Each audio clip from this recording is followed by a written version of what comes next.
Hello दोस्तों, आपका स्वागत है हमारे चैनल पे। आज हमारे चैनल पे हमारे टीम मेंबर, आज हम लोग मिलकर बजट पे डिस्कस करेंगे क्या महंगा होने वाला है और क्या सस्ता होने वाला है। सर आप बताएंगे क्या महंगा हो सकता है। थैंक यू सर इनवाइट करने के लिए। देखो अभी ऑलरेडी बहुत सारी चीजें महंगी हैं, चावल ले लो, आटा ले लो, चीनी ले लो, तेल ले लो, मतलब इंसान का जीना मुश्किल हो गया है। एक मिडिल क्लास आदमी के लिए पेट्रोल खरीदना, चावल खरीदना, आटा खरीदना इतना मुश्किल हो गया है कि जैसे किसी की पहले कहते थे ना कि 40,000 सैलरी होनी चाहिए थी तो अपन आराम से कुछ चीज बाय कर सकते। आजकल तो ऐसा लग रहा है कि जैसे 1 लाख सैलरी बहुत कम है। क्या हो रहा है ना, चीजें इतनी महंगी होती जा रही है कि सैलरी तो स्पीड से ग्रो नहीं कर रही, क्योंकि सैलरी इंक्रीमेंट मान लो 10% से कर रही है और जो अपनी लाइफ है वो लग्जरी में भी जुड़ने जा रही है। तो क्या हो रहा है कि जो आटा है, चावल है, जो भी चीजें हैं वो इतनी महंगी होती जा रही है समय के साथ साथ कि आप अफोर्ड करना बहुत मुश्किल हो पा रहा है। दूसरी तरफ बेरोजगारी इतनी ज्यादा चरम पे पहुंच गई है कि जो 1 लाख रुपए कमाने वाला बंदा है वो पहले 2 बंदों को केटर करता था। केटर करने का मेरा मतलब ये है कि पहले वो हस्बैंड वाइफ अपने लिए कमाता था, फिर बच्चों के लिए कमाता था। बच्चे भी सेटल होने में काफी टाइम लगा रहे हैं। जो बच्चे पहले 20-25 साल की उम्र में सेट हो जाते थे, आज वही बच्चे 30-35 साल की उम्र में सेट हो रहे हैं। तो ये एक सबसे बड़ा प्रॉब्लम फैक्टर जो है बजट को अंदर जरूर पेश होगा। सर बजट में इनकम टैक्स को लेकर क्या नए नियम आ सकते हैं। सर एक नियम तो ये आ सकता है कि जो आपकी 10 लाख तक की सैलरी है पूरी टैक्स एग्जम्प्ट हो जाएगी। मतलब आपकी जितने भी जो 10 लाख तक कमाते होंगे ना वो सारा जीरो हो जाएगा। ये बहुत बड़ा नियम चेंजेस आ सकते हैं और ये लाना भी चाहिए, क्योंकि मिडिल क्लास जो पर्सन है ना वो इतना एग्रेसिव और इतना आक्रोश भर गया है उसके अंदर कि अब तो कुछ ना कुछ रिलीफ चाहिए बजट उसको चाहिए कि मतलब इतना परेशान हो चुका है, इतनी तो महंगाई है, वो उसको चीज को कैटर नहीं कर पा रहा। समय के साथ साथ क्या होगा ना कि जो बजट में इनकम टैक्स एक्ट है उसमें क्या होगा कि जो नया इनकम टैक्स एक्ट है उसको जोड़ दिया जाएगा, तो डायरेक्ट टैक्स कोड 2025 लागू हो जाएगा।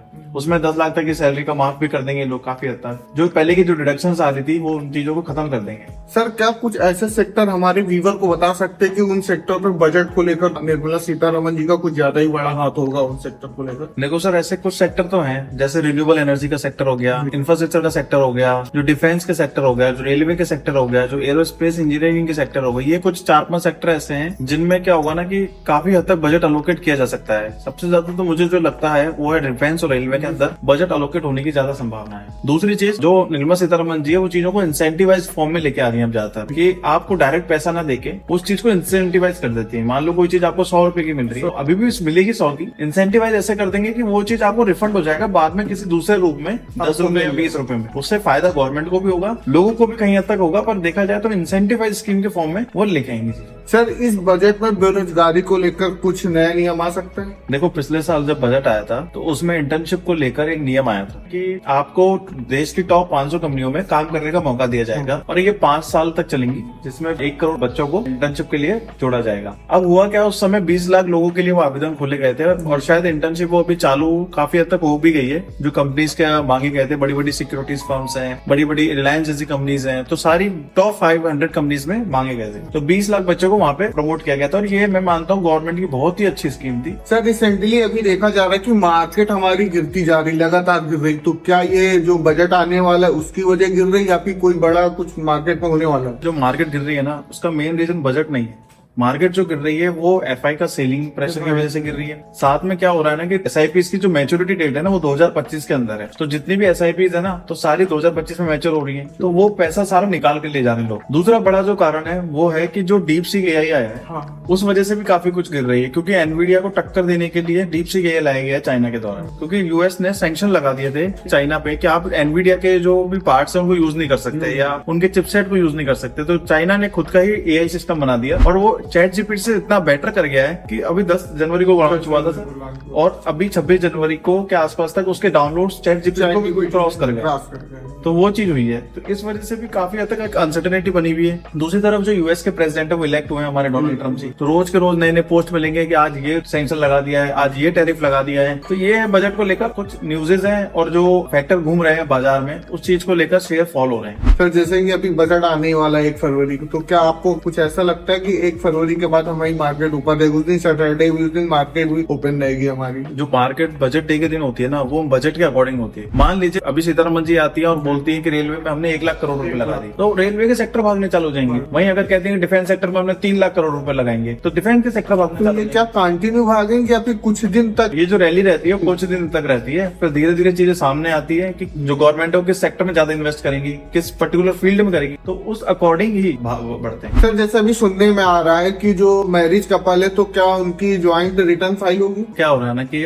ICAI ने एक सजेशन भेजा था जो अथॉरिटीज है उनको कि है ना जॉइंट इनकम का एक सर्कुलर लेके आए जिससे जो हस्बैंड वाइफ है जो अपनी अपनी इनकम करते हैं वो एक ही स्लैब के अंदर आ जाए, क्लब हो जाए और उनको जो टैक्स है वो कम लगे। प्रॉब्लम ये आ रही है कि मान लीजिए अगर उनको इनकम टैक्स कम ही करना होगा, निर्मला सीतारमण जी को अगर इनकम टैक्स कम ही करना होगा तो वो वैसे ही स्लैब में कम कर देंगे। अब वो उनको जॉइंट में डाल के फिर कम करना कोई सेंस नहीं बनता उस बात का। मान लीजिए आपकी इनकम है 10 लाख रुपए, 10 लाख, आपकी वाइफ की कोई इनकम नहीं जी। है, अगर आप दोनों को ज्वाइंट कर देंगे तो क्या हो जाएगा कि 5-5 लाख इनकम, 5 यही ऐसे ही यही कर रही है। जी। पर आप ये सोच के देखिए कि इससे तो गवर्नमेंट को नुकसान ही होगा ना। जो 10 लाख पे टैक्स बन रहा था वो टैक्स ना चुका के आप 5-5 लाख पे टैक्स बनाओगे, देखा जाए तो 5 लाख पे तो कोई टैक्स ही नहीं बनेगा। गवर्नमेंट अपना नुकसान नहीं करेगी कि जॉइंट इनकम टैक्स लेके आए और उस चीज को करें। वहीं अगर हस्बैंड वाइफ दोनों कमाते होंगे तो अपनी अपनी रिटर्न फाइल करेंगे।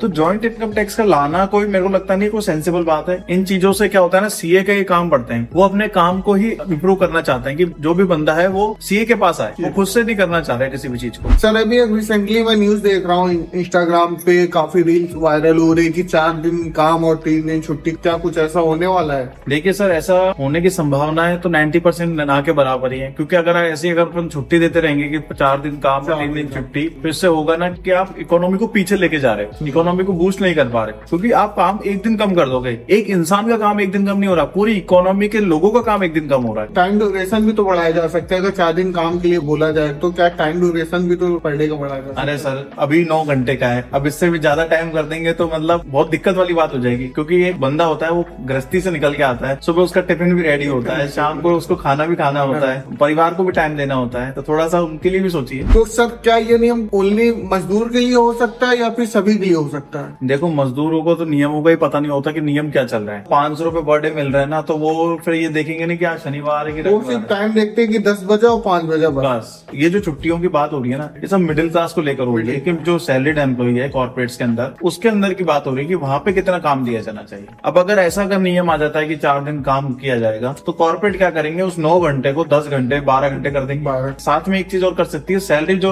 जिस लेवल की सैलरी दी जा रही है वो कम हो जाएगी। आप खुद देखें ना कि कंपनीज का धंधा कम कर दिया आपने। एक दिन कम करने का मतलब है कि आप इकोनॉमी को बहुत नीचे लेके जा रहे हो, बल्कि आपको तो मंडे टू फ्राइडे एटलीस्ट काम करवाना ही चाहिए। तो सर ऐसा भी तो हो सकता है अगर 4 दिन वर्किंग का काम होगा तो भी जैसे भी जहाँ पे 10 एम्प्लॉय लगते हैं तो 15 एम्प्लॉय की जरूरत हो जाएगी। पॉसिबल तब हो सकता है ना कि जब कंपनीज के पास इतनी फंडिंग हो। ऐसा सोचो कि 4 दिन काम ही करना है तो ये कोई तरीका नहीं हुआ कि आपके धंधे बढ़ाने का कि आप 10 एम्प्लॉय हो 15 एम्प्लॉय कर लेंगे। मतलब इससे तो आपका एक्सपेंस ही बढ़ेगा। अगर आपको ऐसा ही करना है तो आप 5 दिन काम कराइए, तो उनको सैलरी कम कर दीजिए और बची हुई सैलरी से नए बंदे हायर कर लीजिए। तो वो तरीका ज्यादा जेन्युइन है, बजाय कि 4 दिन काम करवा के 3 दिन छुट्टी देने की। Okay, thank you.